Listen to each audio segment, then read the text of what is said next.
Another long day in the shop. So how about a shot?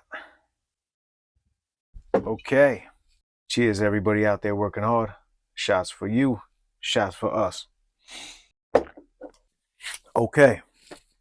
So in this video, I'm going to show you 3 ways to zero gap. Number 1, the old school manual way.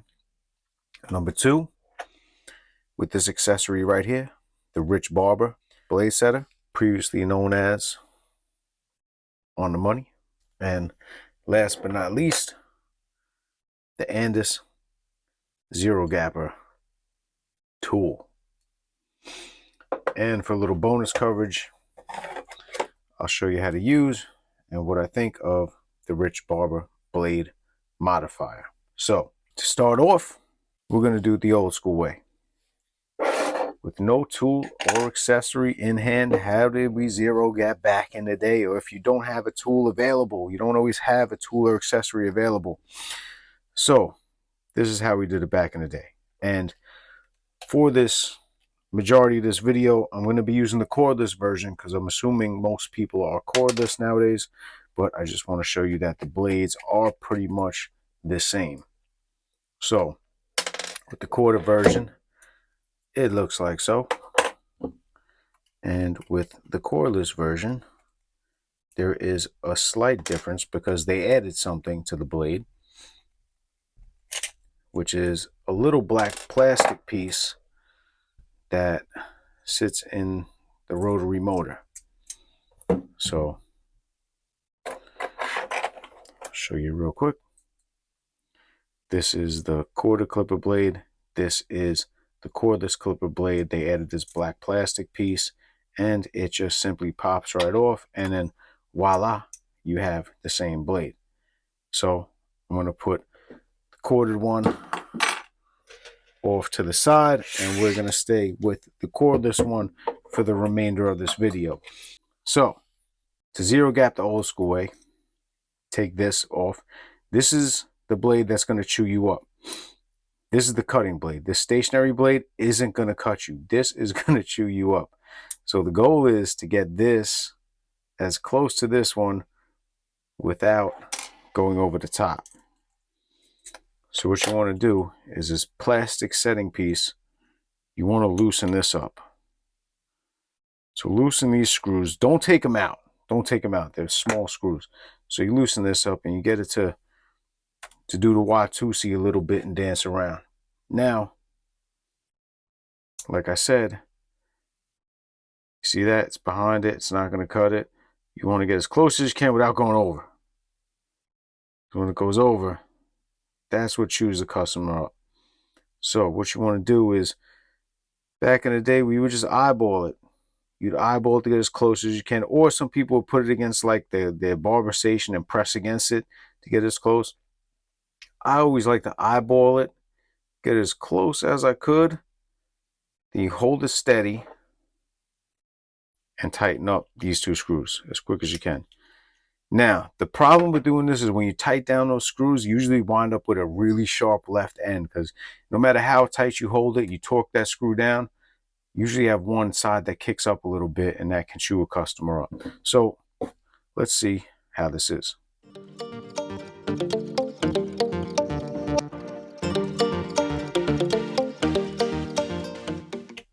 Okay, we're all screwed back in and we think we got it right. So the way that the old school way we used to test it, and still to this day, turn your clipper on and you're going to use some of your arm hair right here.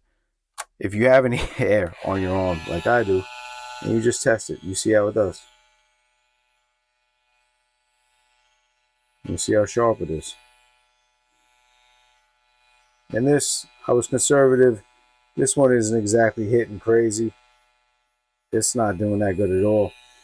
And also a way to test if it's going to chew somebody up, I'll take like the little fat of my hand right here and I'll roll it and I'll see if it'll chew me up. Now, I didn't make these that sharp at all because we're about to go to number 2. And these line it up nice. So on to number 2, the Rich Barber blade setter. So the way we use this, once again, loosen up these 2 screws and don't take them out, because we need this plastic blade setter to wiggle around. So, see how this is made? Put this in. And you want to center it. You could even count the teeth in this video. That's what's crazy. Center it, snap it in. Now that you're snapped in and centered, take the cutting blade, place it on.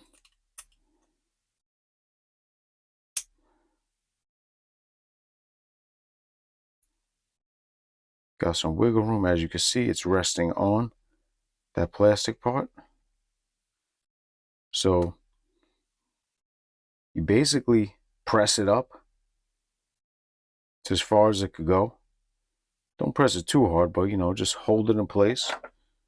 So while you're pressing it up and holding it in place, tighten the 2 setting screws for the plastic setter.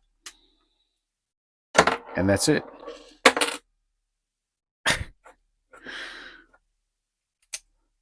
So even if it fell out like that, you could just pop this out. Use this little thumb piece, pop it back out. Because what's most important is that this plastic part was set. So you could just drop that back on, and you're right where you want to be. See how close that is? Now let's see how sharp it is.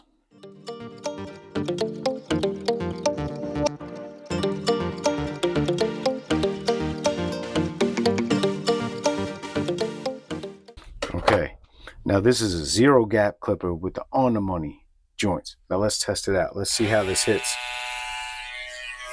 Let's get a little zoom in over there. Oh yeah, look at that. Hair's coming right off. Right off. Now let's roll it. It doesn't feel like it's chewing at all. You press hard maybe. Keep it on the fat of my hand.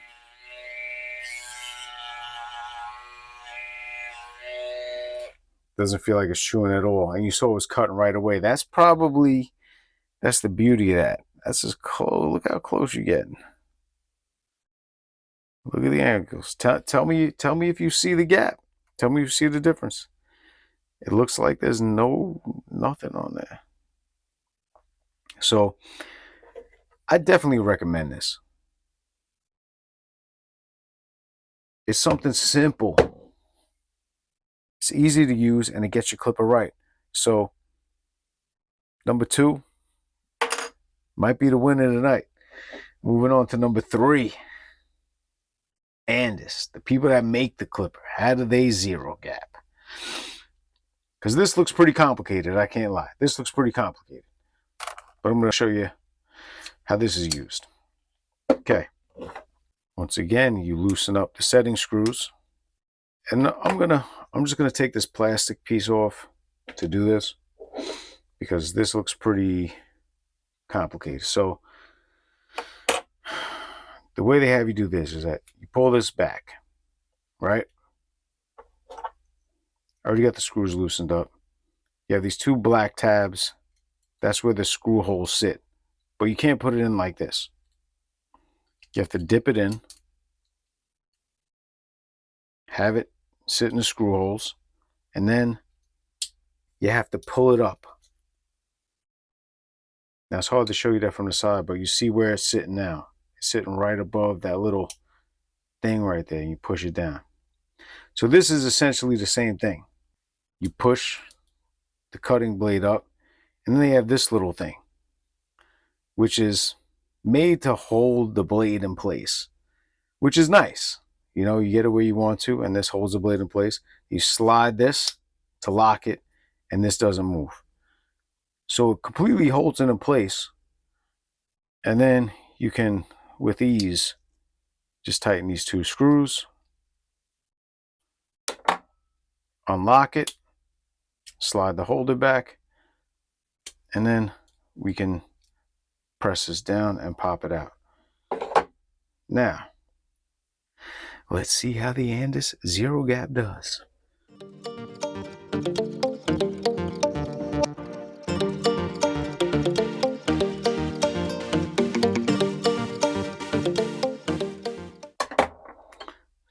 back. And let's see how the Andis one does. Now, I still got some hair left, right? Let's go up here. Let's go up here and we'll see how this hits. Wow. This feels super sharp. Now you see my hand isn't bleeding anywhere. Ah, this is even chewing a little bit. See that? See that right there?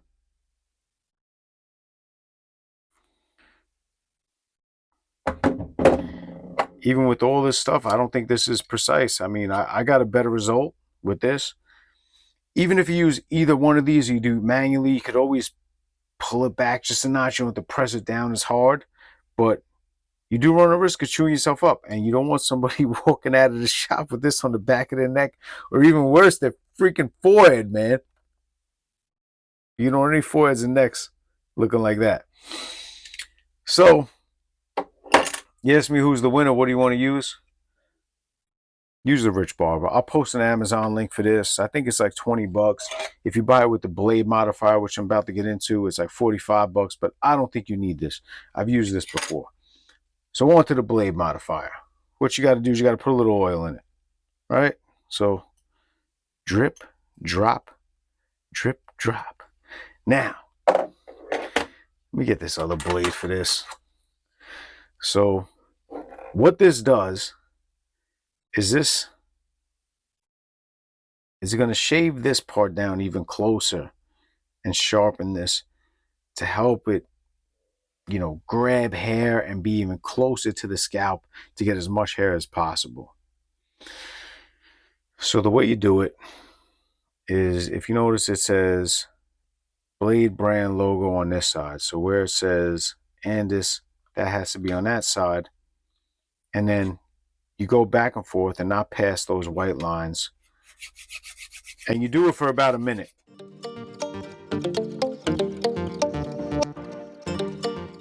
And then you have this sharpened up. Now, you can use this. You can use this about 10 to 15 times with the diamond cutting stone inside. So keep that in mind. I don't think it's worth it to get that. Me personally, nothing against that product. I just bigged up this blade setter. But here's the thing. When this gets too sharp, this can get stuck in clients' heads or forehead, and you could have like a sticky shape up. Like, I know people have had that experience where you feel like you're shaping somebody up and the blades just feel sticky, like they're sticking in the head. So if you're sharpening up the stationary blade and not the cutting blade, that can happen. Two is that these blades, whether it's the Babyliss or the Andis or whatever, is these blades are, all of them are coated. They're coated in carbon, diamond like carbon, titanium, whatever it is. And it's coated to keep the blade sharp and to keep heat down. So if you shave off that coating, it's probably going to dull quicker. It's probably going to get hot quicker. That's my personal opinion, because that's what the coating is for in the first place. So I don't think you really need this. Some people might get use out of it. Me personally, I'm not really going to use it, but I'll keep it with me, because if I have an old Andis that is pulling hair and the blades are on their way out and I need to revitalize it, then I'll use this. So in a nutshell, that's it. Yeah, the old school manual way. The Rich Barber, previously known as the On the Money blade setter, which is a great tool. This still may get it too sharp for some people, but you can either be gentle with your hand or you can do what a lot of barbers do, keep two liners. Because if you cut kids, they move around a lot, they crash their head into the clipper, and you're going to chew them up, and it's going to look like that. So keep another pair of clippers that's not as sharp if you cut kids and you're in a barbershop doing everything like that. If you're doing a personal home grooming, then hey, you can feel how these clippers are hitting you. If it's too sharp, make them less sharp. And number three, this joint, which made them too sharp, but I mean, I don't know.